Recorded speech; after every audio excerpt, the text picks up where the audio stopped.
Renforcer les capacités des acteurs de la société civile œuvrant dans le cadre de la gouvernance démocratique et électorale s'avère impératif à 8 mois de la tenue de la présidentielle de 2026. Ayant compris cela et favorable comme à l'accoutumée à la formation dans ce domaine, la Coraged a procédé au cours des assises organisées à cet effet à la relecture des textes fondamentaux, à la restauration des organes dirigeants et à l'adoption d'une feuille de route. Courant cette formation, les participants ont été édifiés sur plusieurs thèmes, entre autres démocratie et élections, observation et surveillance des élections, opération de révision des listes électorales. Au terme de ces assises, une déclaration a été rendue publique. La Coraged invite toutes les classes politiques à se ressaisir de toutes les formes d'intransigeance,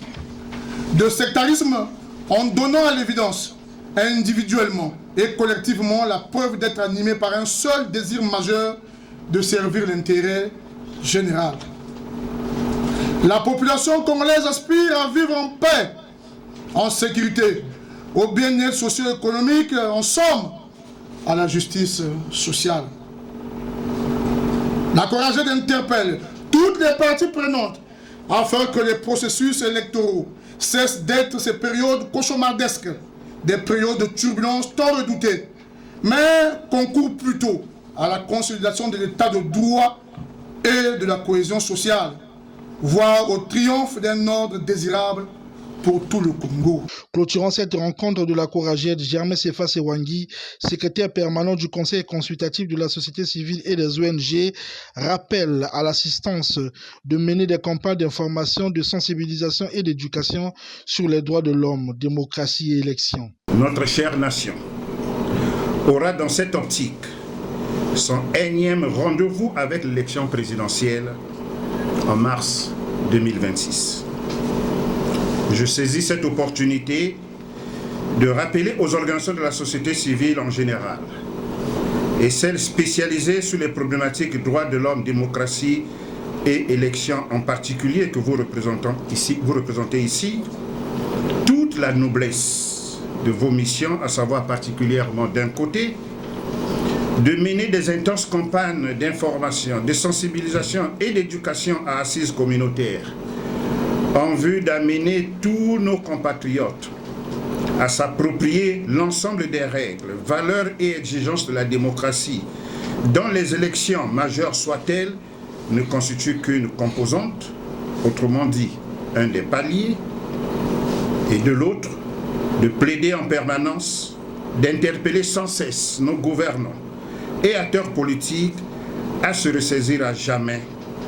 pour ne plus, sans aucun prétexte, conduire dans l'impasse l'œuvre délicate et exaltante d'édification d'une société démocratique tant sur ses dimensions procédurales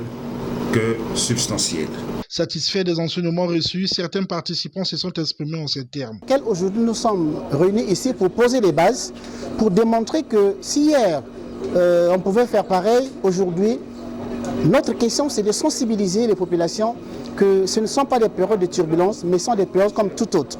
où chacun doit se lever pour aller exprimer son droit de vote librement et calmement, que les populations ne doivent pas être influencées par le politique.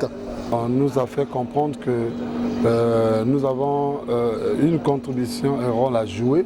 pour que ces élections se déroulent dans l'apaisement total et apporter notre contribution dans la sensibilisation sur les enjeux électoraux pour ceux qui ne maîtrisent pas encore, pour ceux qui ne sont pas encore inscrits, qui ont l'âge de voter, d'aller s'inscrire dans les fichiers électoraux. Rappelons que les organisations de la société civile, membres de la Coraged traitant de la démocratie et élections, ont pris part à ces assises, à l'instar de l'association d'appui à la démocratie et processus électoral en République du Congo, le réseau panafricain des jeunes pour la culture de la paix, la Fédération congolaise des droits de l'homme.